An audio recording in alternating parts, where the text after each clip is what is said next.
7, 2026. The board acknowledges that we were on the traditional territories of the Comox First Nation. We would like to thank them for the privilege of living on their land and the gift of working with their children. And the next item is the adoption of the agenda. Sure, and could you read it out, please? Oh, okay. Sorry. Thank you very much. It's the mood lighting in here. Thank Okay, so that the Board of Education of School District of 71 Comox Valley adopt the May 19th, 2026 special or regular board meeting agenda as presented. Seconded by Sarah Jane. All those in favor, please indicate. That is carried. And we're just going to do our sound check and welcome our trustees that are online tonight, Christy Maysack and Susan Leslie. And Christy, do you want to say hello? Great, we can hear you. Can you hear me? Yes? Okay, great. And Susan? Great, we can hear you. We can hear you perfectly. And you must be able to hear. Excellent. Great, thank you. Thank you both. Thanks for joining us. Next, we'll move on to decision items and the 2026-27 annual budget bylaw. And Harold, would you like to walk us through this? Great. Thanks, Michelle.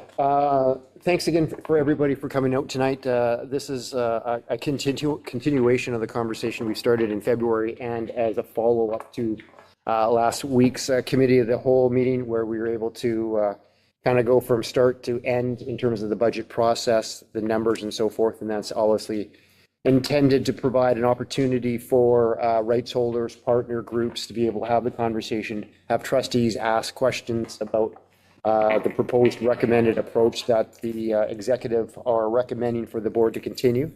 And now as we go to and request that the board consider the motion in front of them tonight, which is the first reading of the budget, we're able to provide all of the details. And as part of the package tonight, and a big thanks to Jennifer and Candace for putting together the budget template. All of the numbers and more than you would ever want to see are part of the template. So again, this is the ministry's template that we provide each and every year that creates the actual bylaw itself. Both Candace and I are here to answer any questions that trustees may have. We'll try and do our best, and if we can't answer them tonight, we'll certainly get back to you on that. So again, we're asking the board to consider first reading tonight, coming back on the 26th, next Tuesday, at the regularly scheduled board meeting to consider doing the second and third reading. So any questions that you have, please do ask. We're here to provide that support, to provide those answers. So in terms of the package itself, conversations we were having today, just for some clarifications, statements and schedules, and Candace can do a much better job than me of explaining this, but I'll give it a shot. The statements 2 and 4 talk about all of the funds together. If you remember last week during the Committee of the Whole structure, or the Committee of the Whole meeting, we talked about the amounts that add up to that bylaw. We talked about the majority of the conversations around operating. So that's on Schedule 2. We also talked about the special purpose funds and some of those changes that are being considered for the special purpose funds, and they are all split out on Schedule 3. And then capital is on Schedule 4. So those three funds, operating, special purpose funds, and capital, make up that annual budget bylaw of almost $173.5 million for the board to consider. So some of the details, maybe I won't dive too deep into the numbers because I'm sure that people may have questions already, but if you take a look at Statement 2, which is on page 7 of the package, or page 2 of the actual template itself, you see under expenses the difference in each of the functions. So function 1 is instruction, function 5, district admin. So this is about halfway through the down the sheet under expenses. Function, 4 is district admin. Function 5 is operations and maintenance. Transportation is 7. So you can see some increases. So in general, as we talked last week at the budget model, benefits of over $1 million are increasing those numbers. For a lot of the different function areas, we also have some carryover amounts that were included in this current year's budget, so the amended budget, so those are removed, so those are netting out against each other. Also, under the function 5, the question today was around operations and maintenance. Why of that increase going up almost, it looks like 250, 300,000. The reason there is that the amortization for tangible capital assets, so if you think about some of the assets that were put into place this year around the Vanier childcare, or the Aspen expansion, the module, the prefab expansion there, those are now assets within the system, so there's a larger amortization charge. So all of that amortization for the district runs through operation and maintenance, so that's why you'll see an increase there as well. And then if you take a look at transportation and housing, it's going up from almost 3.3 to just over 3.4. So it's roughly almost a $200,000 increase, and that's largely around the transportation contract that we have with one student. So I think we talked about that in a little bit more detail during the budget model conversations last week. So at a very high level, that's what's kind of pushing those numbers.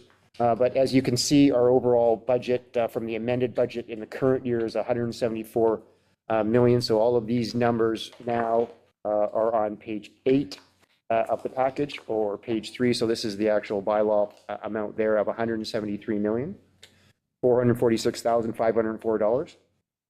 Is down again overall from the current year's amended budget, largely because of those carryovers. So board made a decision to carry some funding over the previous year. So those amounts are in this current year budget, but because they were one time, that's why we'll see that reduction. So again, as our revenues are kind of offsetting each other with enrollment and bricks and mortar kind of flat, district or distributed learning up, those expenditure amounts that we're talking about are being reduced through this process. So maybe on that note, I'll turn it back over to Michelle to see if there's any questions. But again, at a high level, this is the budget template that needs to be submitted to the ministry by June 30th with the bylaw passed for $173,446,504. So happy to answer any questions that the board may have. Okay, great. Janice? I have several questions, but I'll start with one and give other people the opportunity to ask questions. Also, can you explain to me on page number 6, schedule 2A, it says 11 here, but page 6, under other revenues, instructional cafeteria. Is that the cafeteria at GP Vanier? And can you tell me, when I look at the number there, I wasn't quite sure if that was 440,000 or 300. Just explain to me what that means and how much that cafeteria brings in, if that's possible. So just confirming, so this is on page 11 of the package, page Under revenues. The revenues instructional Funding cafeteria. for First Nations miscellaneous instructional cafeteria. And if I go over, it says the annual budget would be 440,000 and the amended budget is 390,000. If I'm reading the line correctly, but I might not be. Yeah, I think 160, sorry. if I have a ruler, I think it's 160 for each. Okay, my ruler's out of whack. It's okay. 160. Just looking at Candace, I believe that is the Vanier cafeteria, is that 160,000 revenue? It is, yes. Okay, so is that the revenue before expenses, or is that revenue, that's not profit they've made? That would be gross revenue. And expenditures would be probably largely in the instructional line, instruction line. Can I do a follow-up to that? If that's possible? Because it does with a cap. So I'm wondering, I know that when GP Vanier was renovated, the cafeteria did not get renovated, and part of that renovations on that one there, and I know it needs some keeping some maintenance to modernize the equipment. And we had student voice here. They talked about the cafeteria needing some upgrading and supplies. And I'm wondering, in part of our budget allocations, does this money go back into the cafeteria for that cost, or does it go to the general funds? And will Vanier, or part of a broader picture, is what's the district budgeting to some of those necessary renovations and those upkeeps and maintenance our schools are needing to make sure the school's equipments and that are up to par and in compliance with what the kids need today. So when I see the school made $160,000, I'm curious, does that go back into the cafeteria, or does it go back into school? Like, how do we allocate that funds? If I can answer the second question first, and maybe Candace can talk about the 160. Let's go ahead, you do that first, please.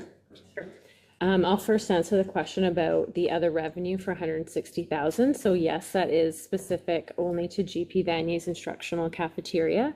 We do budget for the cafeteria as a balanced model, same as the overall district budget. So even though the revenue is being forecasted at 160,000, we also forecast their expenses for the cost of food and supplies to also be that amount. And that excludes any additional works that would be required if the cafeteria were to undergo a renovation, as you described.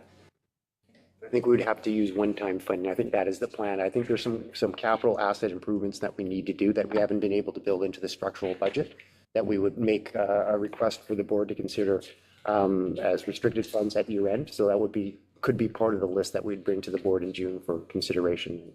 Jeremy, I'm not sure if that's, you got anything else that you'd like to? Just that there is a plan. We haven't got the dollars yet, but we have invested in what the cafeteria needs and have begun some of those supports. Does that answer That your first question? yes. Okay, so then I will look to the trustees in person and online to see if anybody else has a question. Shannon? I'm curious about page 2, it's also page 7, statement 2. And I'm just curious why are the budgeted allocation of surplus starts off at the 4.86 million and then in the amended annual budget, but when it drops to 3.2 in the 2027 annual budget, does that mean that we're expecting it to fall, but it's not down at that level yet, or? Yeah, Candace prepped me for this, so let me start and you can clean up the mess. So the 3.206 million for this year, I think if you remember in the budget model, we said we wanted to have an unrestricted contingency. We're starting the year at 2.843. That's the unrestricted piece. There's also some restricted in Indigenous education funding for 300,000 or so to make up that 3.2. So that line there is the overall surplus. Some of it is restricted, some of it's unrestricted. So that's where I think maybe some of the confusion is coming from. But we expect to spend because we have some obligations this year to spend from 4.8 down to 3.2. So that amount is coming down, but it's mostly on the restricted portion that has already been allocated for. Our unrestricted is still at that 2.843. Somewhat close? Okay. It's a moving target. Sure, I have a question. On page 7 or 12 of the template, first of all, just appreciate the time, but sometimes I may not ask certain questions largely because I feel like we don't have a lot of time sometimes, so I really appreciate the time. My question is around under services and supplies, professional development and travel. I guess I'm curious, is that only professional development? I was surprised that they're in the same line item under the template first, but if they are, is that only out of district professional development, or is that, does that include professional learning within district? Does that include, like, I understand a lot of that is release time, but would be under teachers. I'm just curious. Yeah, my understanding, those lines are kind of determined by the ministry, so that everybody's reporting. So it is, I think, all professional development and all travel, it's all combined. So it wouldn't just be outside of district travel, Oh, okay. right? So it would be the whole 9 yards, just again, so we would have consistent reporting from district to district to district. Okay. Yeah, so it would include like in-district mileage as an example for staff. Okay, perfect. Thank you. Okay. Does it include international travel for the international student program? It does. And I have a question. I'm looking online, I see Janice got her hand queued up, she's waiting to go. I'll get you next, I promise. Mine is, you look at, let's get my pages right, page 2 or page 7, page 2 of the financial report or page 7 of the agenda, and page 5 hang on, let me make sure I get it right. Page 5 of the financial report, which is page 10 of the agenda. If you go under expenses, I know that these are like two different documents that are supposed to share the information two different ways, but I was wondering under expenses, for example, where on instruction, it's 135.5 on page 2, and then it's 113,000 on page 5. And I know the reports are supposed to share two different things. There's a couple that are different from statement 2 on page 2 to the statement that I've got to staple through on page 5, and I was just wondering why some are the same and why some are different. Want me to answer? I am looking at you, but I should be looking at you. Let's go to the source. Candace knows this stuff inside out. So the first statement too, as Harold had described, which is on page 7 of the package, but then in the bottom right corner says page 2, is the consolidated annual budget. So it includes the amount you describe on page 5, the 113,842.38, which is the instructional expenses within the operating fund. You would then also need to add the instructional expenses from the special purpose funds listed on Schedule 3, which is page 15 of your agenda package. So that's an additional 21.7 million. And then in addition to that, you'd have to add in any instructional expenses from capital, which none exist on Schedule 4 currently. So it's really the two combined. So statement 2 will combine all schedules 2, 3, and 4. And when you see the alphabet in the schedules, the A, B, Cs, it's just breaking each section down into further detailed revenue or expenditure. That's why I bring my calculator to all these meetings. I'm Candace. On Candace, yeah. Thank you. Janice. Okay, so I just need a clarification, understanding regarding services, supplies, and this is where I wasn't sure where it is and where to find it. I know that each of our school sites has a supply budget. And I know that for various reasons, whether it's for paper goods, whether it's for replacing gym equipment at the schools on that one there. And I couldn't find where that would be and understanding where that budget is remaining status quo, whether they're getting an increase. I'm looking at the inflationary cost, and I know that when districts are under cost pressures, sometimes it's the service and supplies, especially at the school level, the ones that kind of get the big hit and they get struggles. So I'm just curious as to the budgets that's going to all of our schools that they get from the district to operate. Where is that in here? And is that budget status quo from last year? Are they getting an increase or a decrease? Because if it's looking at inflationary costs, that will put some cost pressures on each school site to maintain their operational, that money they get from the district. So I just could not find it. And if I looked at the expenses and I look at the 2027 annual budget, I look at operation and maintenance, or is it, like, I'm not sure where it would be in finding how that is and to ensuring that our schools are having enough funds to support the needs of each school. I think Harold has his finger on something on one of the I've got my pages. finger on something. Let me make sure, I'll talk with Candace, make sure it's right. So I believe it's under Schedule 2C, Okay. which is page 14 of the package, page 9 of the template. I'll speak slowly so Candace can get there, make sure I got it right. Under instruction, you've got school administration 141, and you've got a column that's services and supplies of 1,138,290. I believe that would be the school supply budget, Partially. partially a portion of it. Yeah, so we provide budgets to schools based on a number of different allocations in different areas. Some fall under what the ministry would define as instructional expenses, and some might be school administration. So they are shown and sort of buried within those rows. And then on the schedule prior to that 2B, they're really just shown mainly within the supplies overall of the district. And at this time, we did not fund any inflation. So I think if you remember early in the model, we had, I think, 1% inflation was about 200,000, because I think we had about $2 million in total for all of the services and supplies.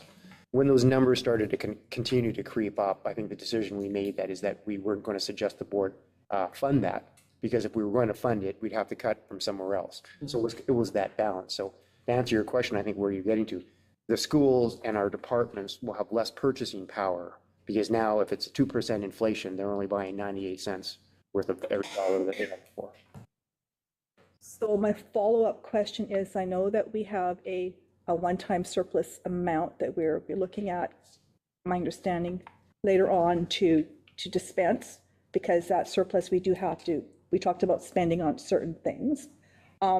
Looking at the fact that they're actually going to be getting a decrease when you look at the inflations on that one there, part of the conversation is looking at to ensure that schools for next year will have the same purchasing power, because when you look at needs in the classroom, and I'm going to give an example, if you have an elementary school and all their gym balls and their stuff, I don't want them going to the PACs and going to the PACs for fundraising. I think that if we have some money one time, my thought and my hope is that the district would look at ensuring that those schools are not being impacted by inflation, and that their budgets would be mandatory, like similar to what they're having this year. I'm not sure if we've thought about that, but I think that's my concern, is that my years as a trustee, when cuts happen at the district, it's always been those supplies and services when the schools that got it, and then schools were struggling to support students, and then they're going to the parents for fundraising. So I'm trying to mitigate that. And one way to mitigate that is that when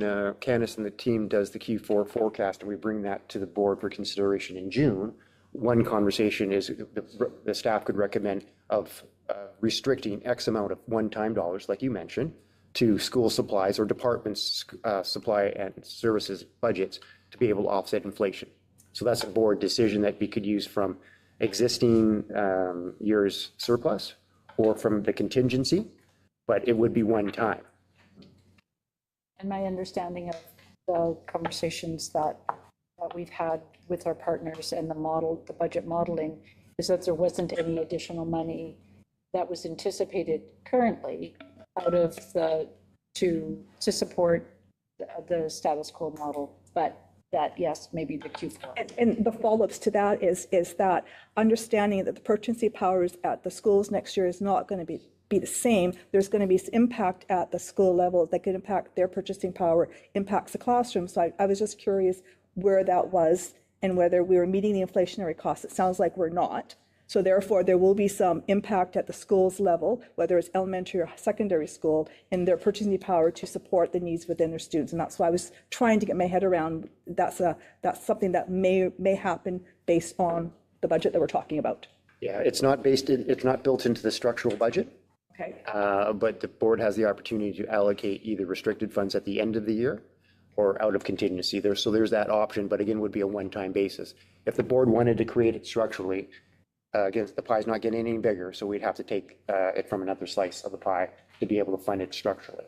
And that would be for school services supply budgets as well as department budgets as well. Okay. So we haven't had the ability to address any inflationary, or have we had the opportunity, because I don't believe we have, but I need to ask, any of our departmental inflationary? So nobody's inflationary. We're consistent with costs, that. right? That is Okay. correct, yeah. So it's not just schools, it's Departments, yeah, it's all services, right. departments, So all our service and supplies. Our purchasing power Yeah. across the district on services and supplies is decreasing by the amount of, whatever the amount of inflation will be, unless it's addressed by the board through one-time funding, or you give us direction to go and find it from somewhere else. Yeah. Which is the tough part. I am, it's been a year since we passed the last budget, but there was a small increase, I believe, to adjust for inflationary pressures. I believe it was 5%. We're just trying to confirm for school budgets last year. So we did increase, recognizing the inflationary pressure. I just, I'm adjacent to accurate here. I just want to be mindful that I'm not exactly sure what percent. So, but it was a budget consideration last year. Great, thank you. And then when we find that out, then we'll be able to share it. Shannon? I want to echo Chelsea's comments, but it's very nice to have just a bit more space and time to ask some questions. I'm noticing that the supplies piece, I guess that's the expectation that we'll be able to cut supplies. Sorry, this is on page 7 and 12. The amended annual says 6.7 million, but the annual budget will be decreased to 6, so that's like fairly considerable. Just trying to find it where your thumb is. Right. Supplies there. Supplies, yeah. So The second 7, line up. 7 and 12, okay. Oh, 7. 12 and 7, Yeah, sorry. sorry. 7 and 2. Like that's a lot. Isn't it? I can answer that while they're looking. It actually isn't a removal or a cut to the budget. It's just a reduction of the surplus appropriation from the prior year. That 6.7 million has significant carryovers from the previous year that we built into this year's budget that is being spent this year. So like Candace says, so it's not going to be a reduction. It's just we aren't estimating to carry that much money over. So when we do have carryovers and we go through the amended budget process in February of 2027, my guess is that amended budget or service or under supplies, if there's carryovers, will also go up. If that makes sense. Because we don't know the amount of the carryovers right now to be able to amend the budget, because we're just doing the preliminary budget right now. Okay. And so Yeah. I'm curious, I don't quite understand how if funds are carried over, how's that's different than a surplus? Like are So similar but different? or it's the same. Completely So- different? No, funds will get carried over, and the board will either restrict them or have them unrestricted, and we've got a board policy that says between 1.5% and 3% for the unrestricted. So those restricted pieces, once they're carried over, we add them to the budget for the amended budget. So another interesting column would be the 2026 preliminary budget, where you would see the services and supply number probably closer to that, I'm guessing, closer to that $6 million. Because we ended the year last year with surplus that was restricted, that we were planning on spending. We built that into the amended budget, so the budget figure goes up to be able to reflect that carryover amount that wasn't spent previous year that is being spent in the current year. It is confusing, but having maybe that third column, you would see what that supply budget does. Preliminary is probably understated because we carry money over. It's increased for the amended budget, then drops down for preliminary. That will be probably built back up if we have carryovers again ending this year. Maybe it's something we'll try and model for the second and third reading, because it's probably easier to see than here. Yeah, I was just Richard? thinking, what that ties into as well is how we had talked about it. I think the first question was around the budgeted surplus appropriation of the 3.2 million. So like right now, as of today, that's what we're anticipating we will use of any year-end surplus to cover off our budgeted expenses. But when the board, if you recall from last year, once we actually process our year end and know what our surplus actually is, we will bring back to the board the list of surplus restrictions for you to approve. And that's how they get incorporated into the amended budget, and where you'll see a change in that value being appropriated to cover off the budgeted expenses. It's just timing. It comes a lot later by the time it gets approved in February, if that helps.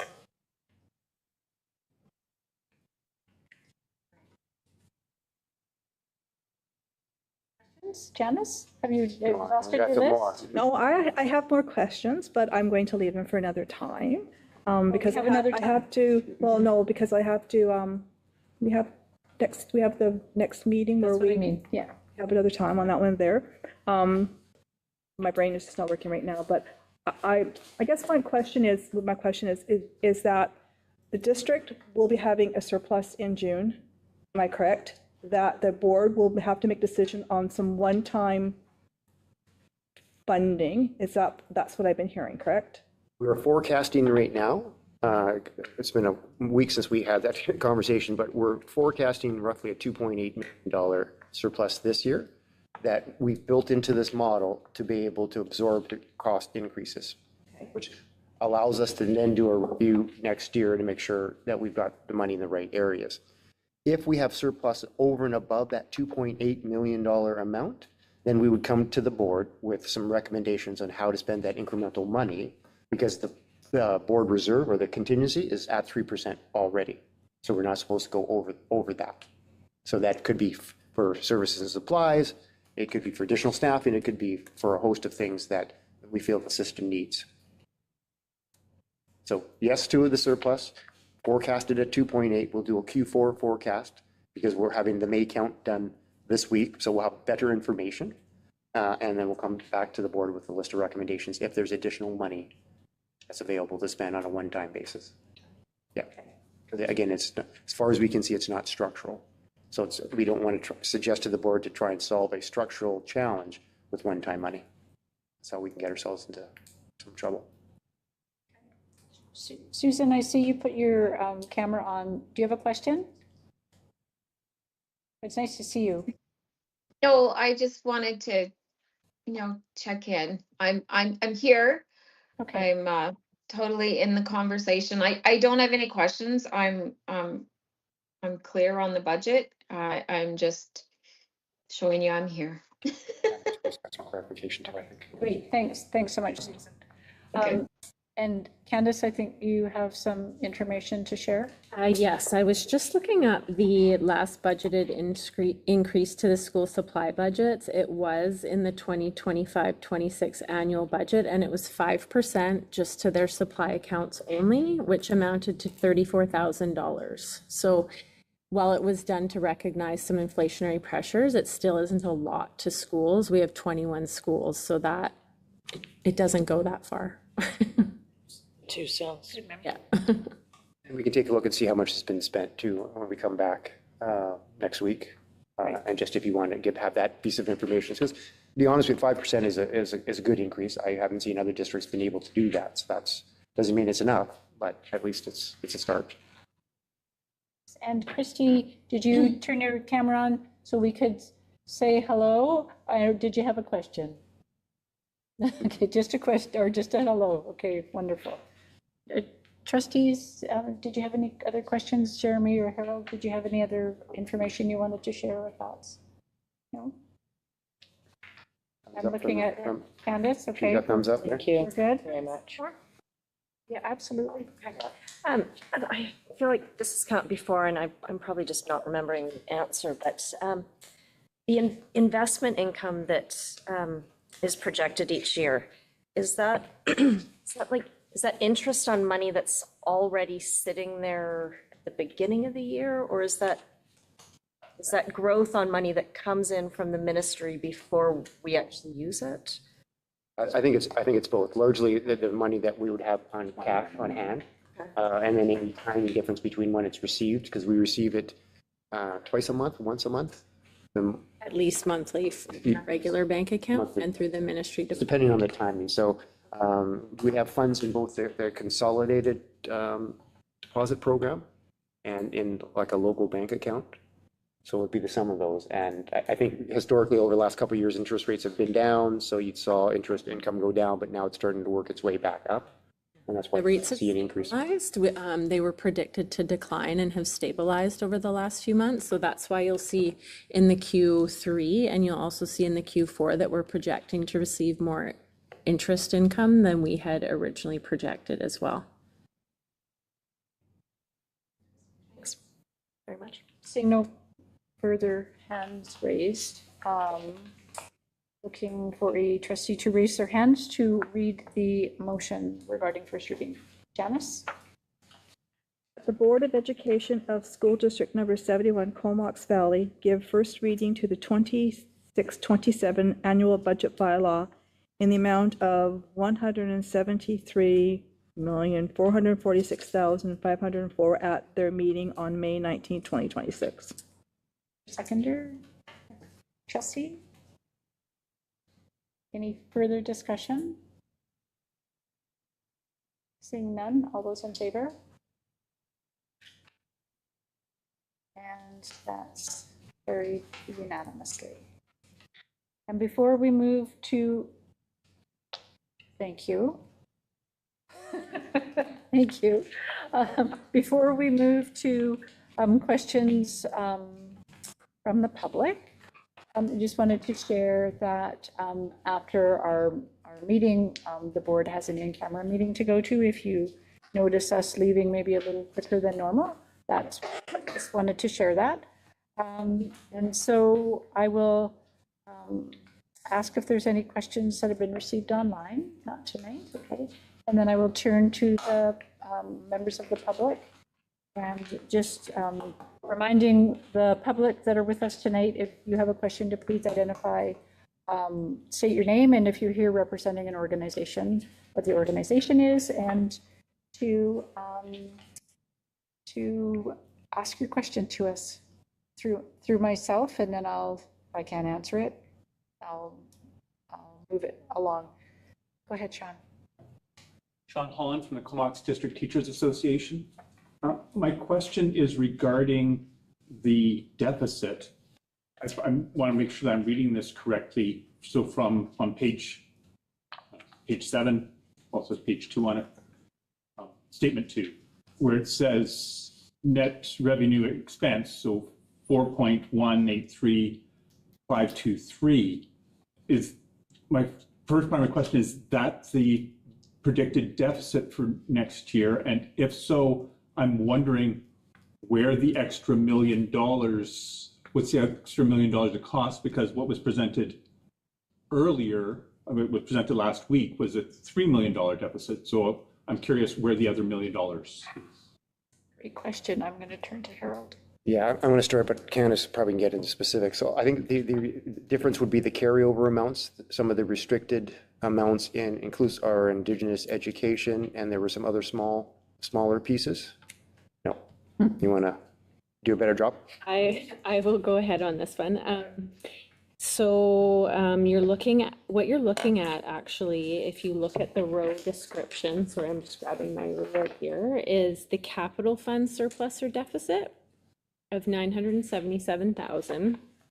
And so if you turn to the last page actually of the package, which is page 19 and also referred to as page 14 of the template in the bottom right corner, you'll see that the budgeted deficit for the year in the capital fund is the 977,000.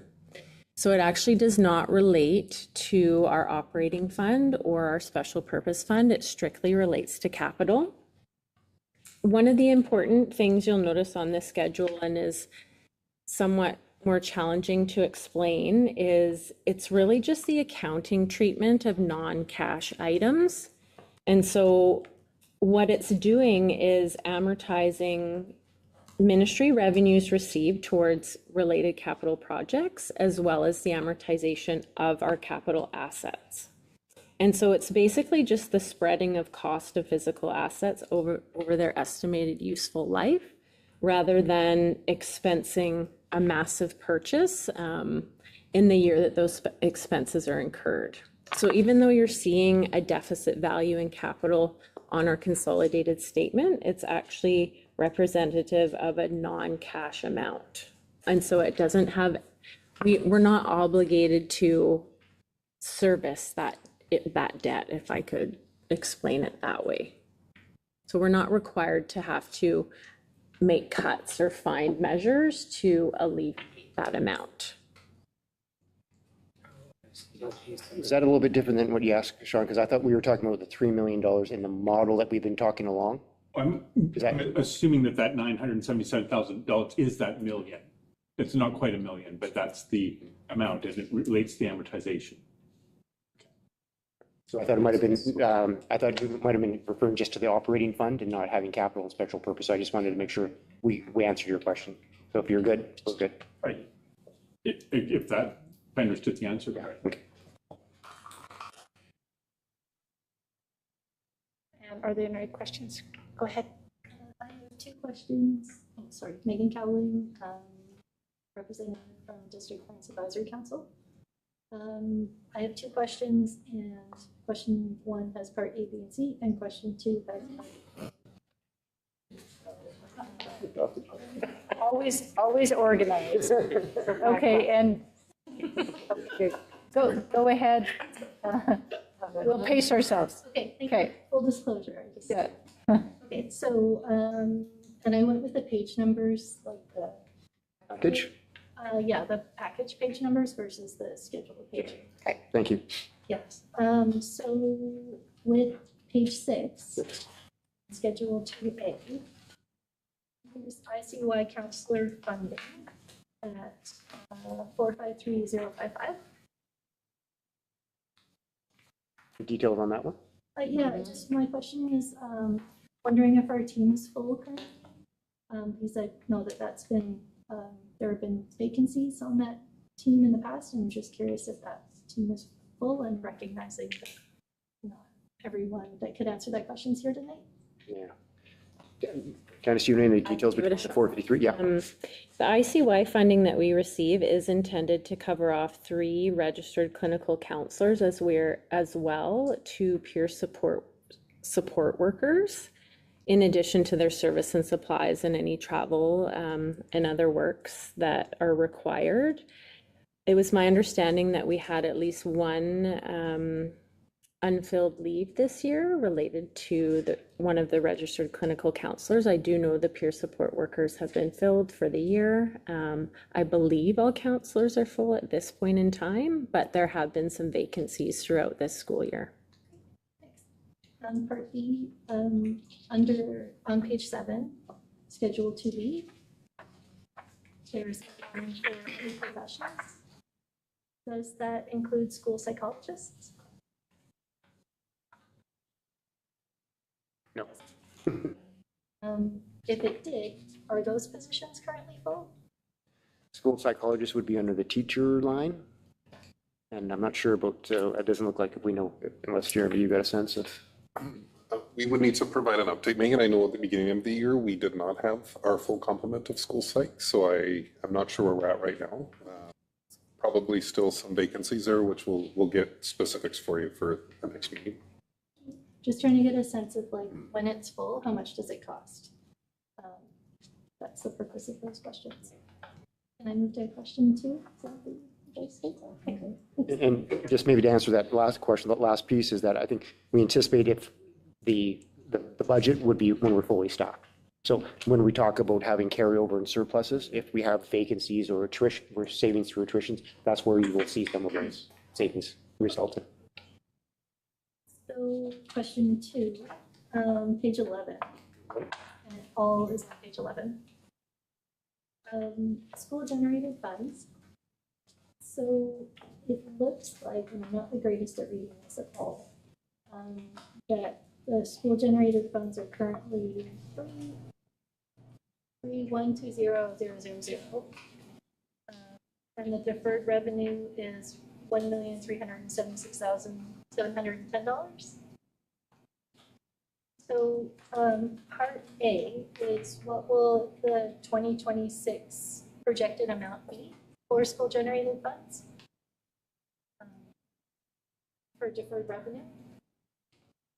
And then part B of that question is what happens to the deferred revenue of school generated funds? Want to take a stab at that one? Sure. So the current deferred revenue showing at the beginning of the year, the 1.376 million, is what we anticipate the balance will be at the end of this school year, at the end of 25-26. Carryover amount going in. Carryover amount. 3.1, of course, for balancing off the budget is the amount of anticipated revenues and expenditures within school generated funds for the year. So if you take that logic, the deferred balance at the end of 26-27 will probably still be around 1.3 million. We're anticipating spending the amount of money we are collecting in the year and then just bringing the carry forward. So again, we'll have I don't know if we adjust that during the amended budget process. If We do, because we also then again have a better idea of what the actual amount was left at the end of 25-26.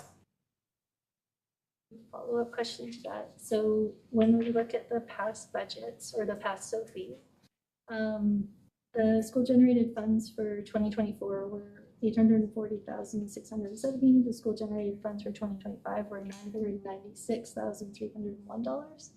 I'm curious, why does it keep going up? have to take a look at the details. I'm not, yeah. Probably have to get back to you on that one. The general trends that are like, oh, it's just this. Top of my head, I'm not sure. So what were the fiscal years that you had quoted there? 2025 was $996,301. So just under $1 million? Yeah. I know we looked at that when it first started. So that was about $1 million in money collected in That's the deferred revenue. deferred. Okay. And now we're forecasting it to be almost 1.4. Yeah. Yeah, okay. Can I just make one comment? I mean, we've never done an analysis to determine why that balance may be increasing or decreasing between years. Sometimes it will depend on what's happening at our secondary schools. They generally carry the largest balances. So if they're fundraising, say, for 1 or 2 years to do an exchange, some of our schools are doing some very large fundraising efforts for those types of trips, and thus are carrying large balances over multiple years. That can be a factor as to why those amounts are remaining. The elementary packs may be raising money for playgrounds as well. I know Rob Road is doing a large, that I'm not sure if that's in there or not, but there could be reasons for that. The PAC money's held separate. Separately from school generated funds, yeah. I've asked, if this is okay as a follow-up question, I've asked secondary staff, and from what I understand, their school trust funds are supposed to be essentially zeroed out. But they may get zeroed out in like July. But I'm still trying to figure out why the school generated funds keep, climbing the way that they're climbing, just to get a sense of what the cost pressures are for families. Let's take a deeper dive in that and we'll be able to bring that back. Thanks for the questions. Sir, are there any further questions into the room? All right, good help, John. Okay. All right, well, thank you very much, everyone. I'm looking for a motion to adjourn.